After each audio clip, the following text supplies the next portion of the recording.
Attention, please, ladies and gentlemen.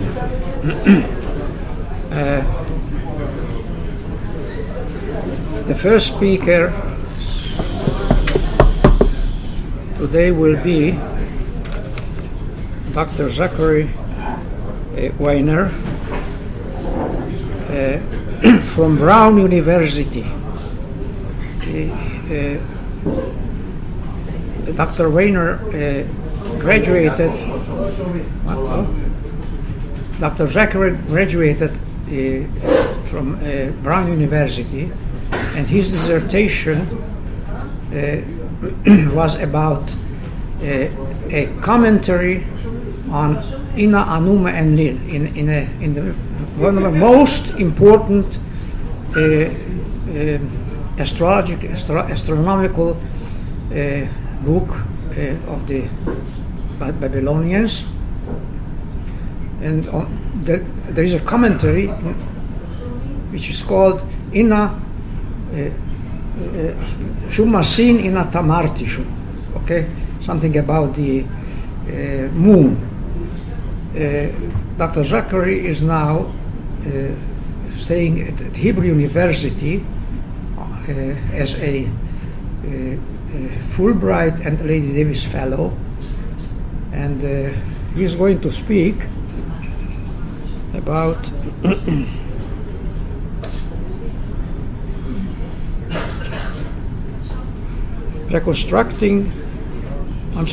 exegetical commentaries,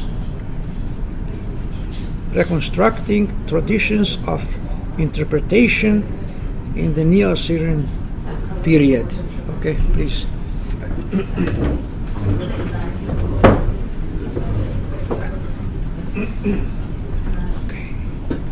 Thank you, Yaakov, and thank you very much, Dr. Galil, for inviting me, and for everyone for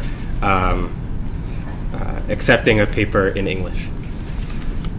One of the basic questions about Mesopotamian commentaries that we have yet to fully explore is how these compositions fit into the spectrum of texts known from the first millennium.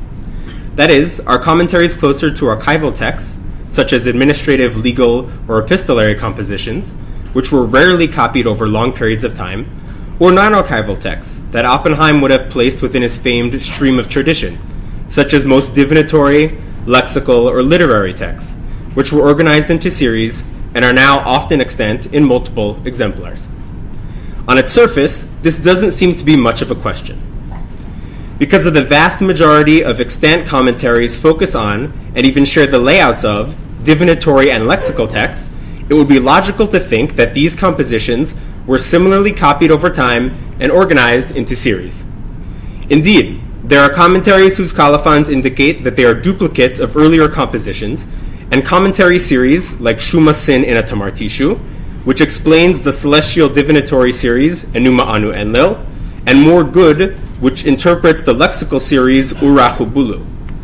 That being said, most commentaries seem to give no indication that they are copies, and outside of the few well-attested commentary series, duplicates are rare. While celestial divinatory compositions, commentaries, account for more than a third of the almost 900 extant cuneiform commentaries, outside of the series Shuma Sin in a Tamartishu, I'm familiar with only 3 sets of duplicates within this interpretive subgenre. Comprised of both one-off compositions and copied serialized works, the genre of commentary may find its closest analog in neither the Omen compendium nor the legal document, but in the excerpt. As with commentaries, excerpt texts can be organized into series, like Rikis Geri, which includes select omens from Enuma Anu Enlil, though most excerpt tablets seem to be one-off compositions that may have been compiled for a specific purpose. Moreover, though one-off excerpt tablets and commentaries do not have true duplicates, they may share content with other compositions. Yet what that shared content has the potential to tell us is markedly different from excerpt tablets and commentaries.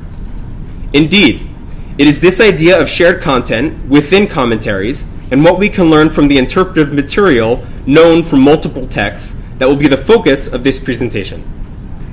In what follows, I will center on celestial divinatory compositions, not only because there are more cuneiform commentaries about this topic than any other, but because of the existence of over 550 Neo-Assyrian celestial divinatory reports that are our best windows into the practice of scholarship in general and the idea of a shared interpretive community in particular in ancient Mesopotamia.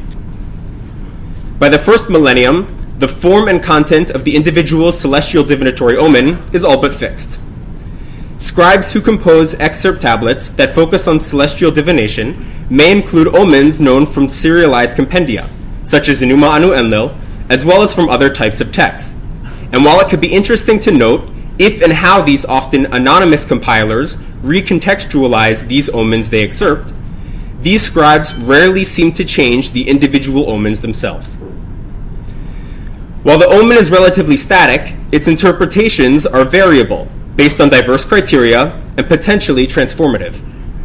In theory, any one omen may have an almost infinite number of comments that reinterpret each element or phrase within that omen through an array of culturally circumscribed explanatory techniques.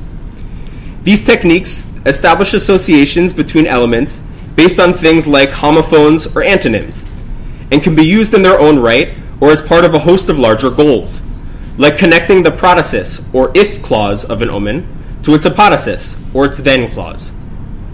In practice, a single omen is only explained in a limited number of ways. Each way an omen is explained within a specific text or group of texts potentially points to the existence of an interpretive tradition for that omen. Assessing which comments about an omen were part of a wider scholarly tradition of interpretation and which were more limited in scope is only possible if multiple interpretive exemplars of a single omen are examined together. As the number of exemplars that explain an omen in a specific way increases, so too does the likelihood that this explanation truly constituted an established and widespread interpretive tradition in antiquity. While a written composition that explains an omen in a certain way provides support for the idea that a certain interpretive tradition existed, the interpretive tradition itself existed outside and beyond the written composition in question, belonging instead to the scholarly communities who decided which explanations of an omen were acceptable. In what follows, I will outline some of my work on identifying new Assyrian interpretive traditions, especially within the realm of celestial divination. I'll provide examples that illustrate the challenges and possibilities of analyzing the interpretive traditions of ancient Mesopotamia, and conclude with a look at a way forward in this research. We'll begin with a case where an omen is explained in a single way in multiple texts. Consider, for example, the following entry.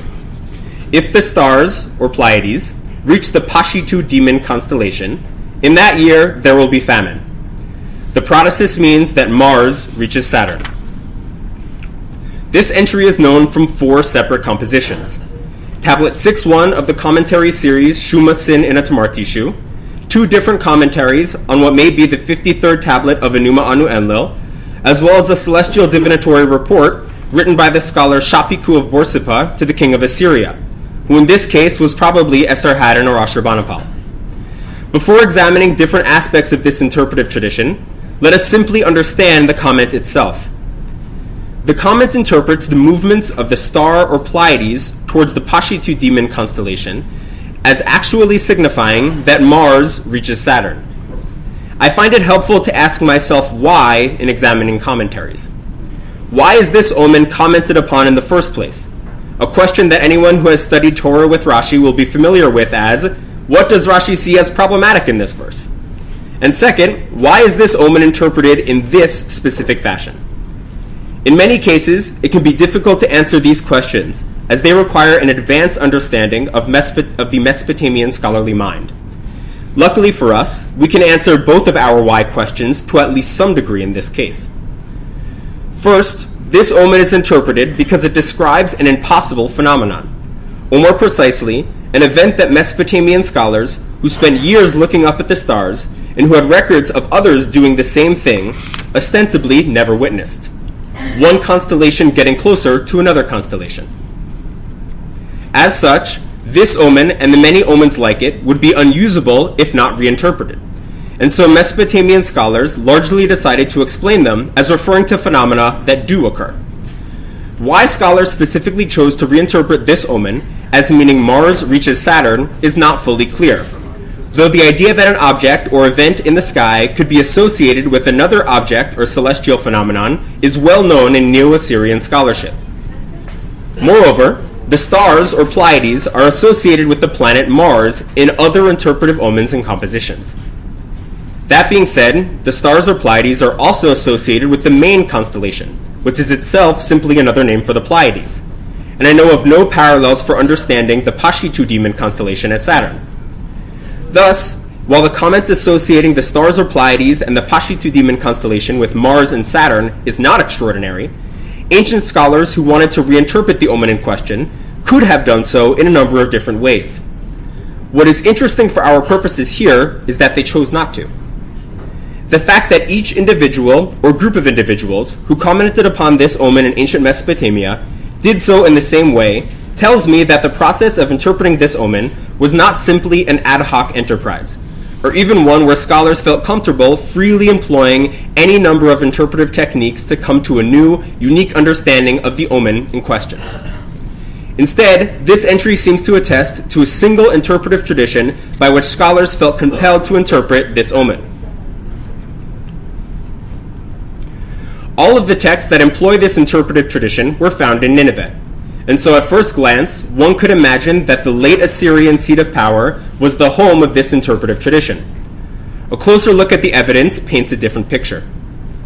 One of the exemplars of Shuma Sin in a Tamartishu that includes this entry describes in its colophon how it was copied from sources from Babylon and Borsippa, and Shapiku, the scholar who included this entry within his celestial divinatory report, hails from Borsippa as well. Moreover, it is well known that scholarly traditions from across Mesopotamia were amassed at Nineveh by Ashurbanipal and his predecessors. Thus, it seems as if this celestial divinatory tradition was known from the northern Babylonian scholarly centers of Babylon and Borsippa at the very least. While this first case study presented a picture of a single omen explicitly interpreted in a single fashion across multiple texts, the landscapes created by the interpretive traditions of even a single omen are often more complex. Consider, for example, the following stellar omen. If the shaggy winter constellation twinkles when it rises, the harvest will prosper, the market will be steady. This omen is commented upon in 3 different texts, the interpretations of which share similarities with, but are ultimately different from, one another.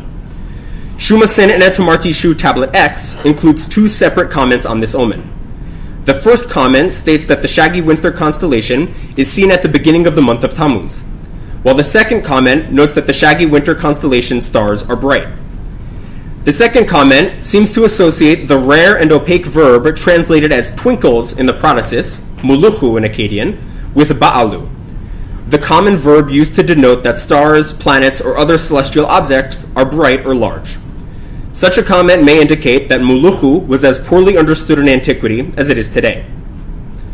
The second text that explains our omen about the shaggy winter constellation is a fragmentary excerpt of a commentary, where the partially preserved interpretation notes that in the month of Tammuz, in the area of the crab constellation, Cancer, before breaking off.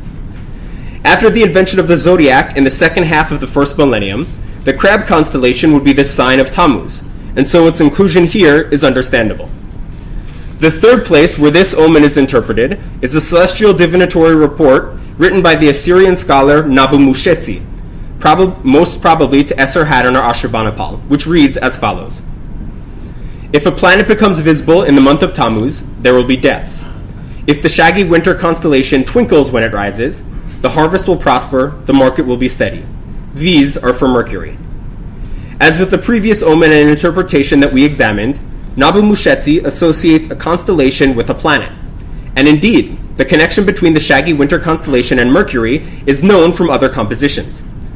While Shuma Sin and Etamartishu and the commentary excerpt both connect the omen in question to the month of Tammuz, such an interpretation is absent from Nabu Mushetzi's report at first glance.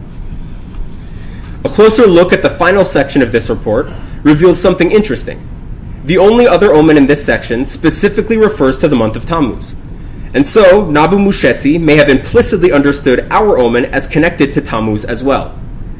The implicit or explicit interpretation of this omen about the shaggy winter constellation as referring to Tammuz seems to stem from a prominent explanatory goal of celestial divinatory compositions that I have dubbed temporalization. That is, to connect prophecies without explicit time constraints to specific months, dates, or watches of the day or night. If the shaggy winter constellation did represent some part of the constellation Centaurus, as modern scholars have suggested, then it probably would have been seen for the last time within Tammuz in ancient Iraq. Whatever the reason behind this association, it seems likely that at least a somewhat established interpretive tradition existed connecting our shaggy winter constellation omen with Tammuz. Moreover, it seems as if scholars had no problem employing this temporalizing tradition in tandem with other explanations that may not have been as popular. While the first two examples have focused on cases where only a single interpretive tradition seems likely to have had real currency in explaining a single omen, our final example will outline a complex web of interpretive traditions connected to a single omen. In an effort to devote as much time as possible to untangling this web, we will not focus on the why of these interpretations to the same degree we have. The final omen we will consider reads as follows. If the moon, at its appearance, its horns are dark-colored, disbanding of the forts, abandoning of the garrisons, there will be obedience and peace in the land. This omen is interpreted in 10 different texts, included one commentary series, 2 one-off commentaries that only preserve portions of their final comments, and 7 celestial divinatory reports.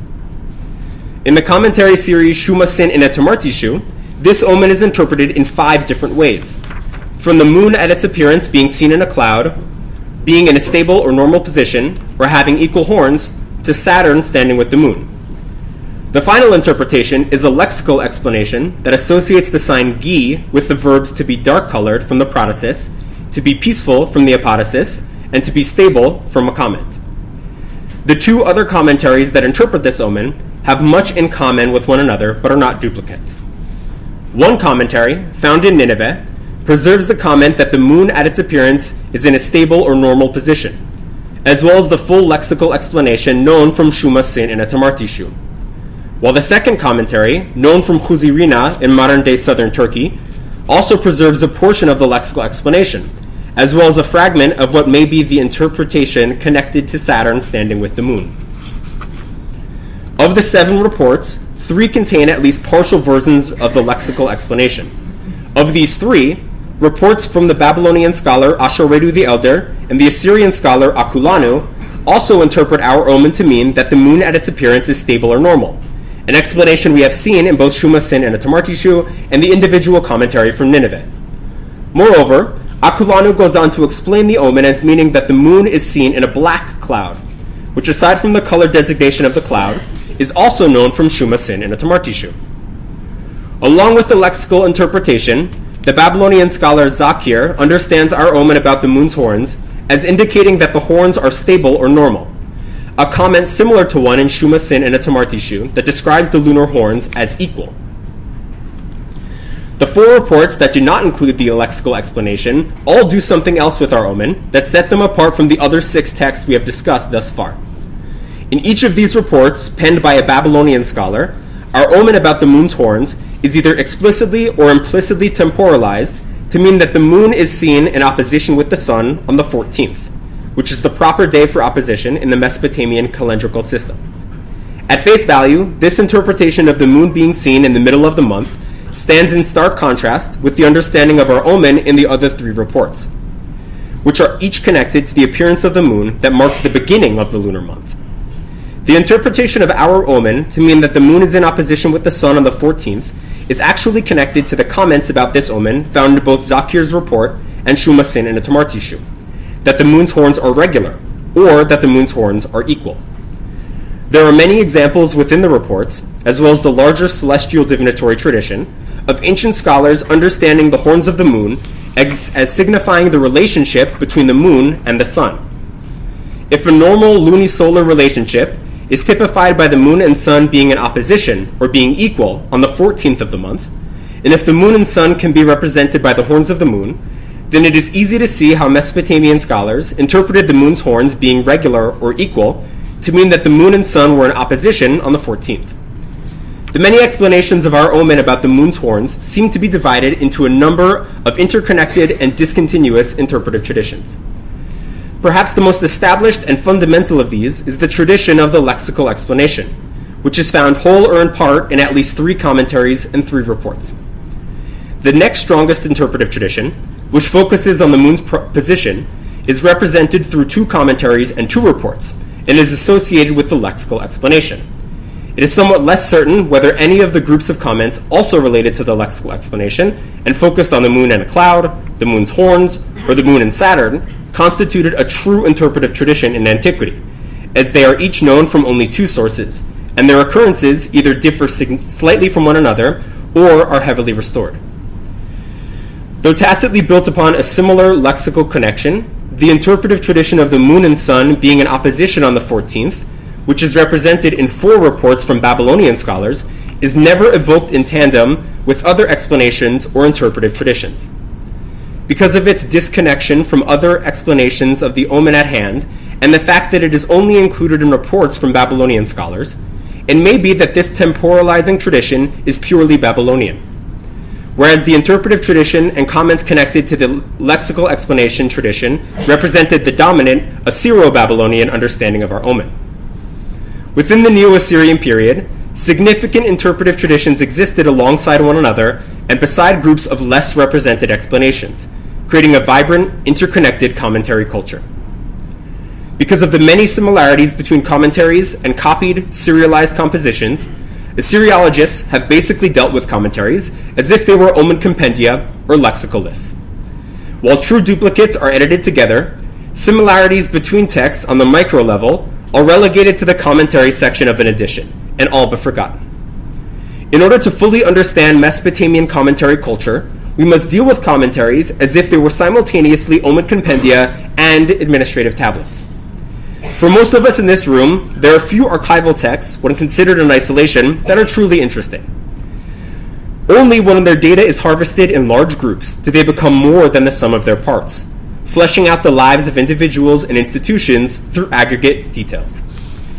If we are to have any chance of reconstructing the multifaceted, connective web that is Mesopotamian commentary culture, and not simply its individual commentaries, we must amass and analyze the data within these texts as well. Thank you.